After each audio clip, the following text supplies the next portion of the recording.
السلام علیکم۔ سعودی عرب میں مقیم یمنی خاتون نے 5 بچوں کو جنم دیا ہے۔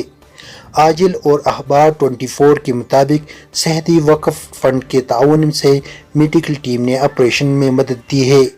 طبی عملے نے بتایا ہے کہ یہ اپنی نوعیت کا ایک منفرد واقعہ ہے۔ 55 ملین میں کوئی ایک خاتون بیک وقت 5 بچوں کو جنم دیتی ہے۔ فنڈ کے ڈائریکٹر موسیٰ القبہ نے بتایا کہ یمنی خاتون کی مسلسل نگہداشت ہو رہی ہے۔ ایک پرائیویٹ ہسپتال نے اس کی جملہ خراجات کی ذمہ داری لی ہے۔ یمنی خاتون کے شوہر ماجد القحطانی نے اپنے بچوں کے نام سلمان، ریما، عبدالعزیز، ریم اور توفیق رکھے ہیں۔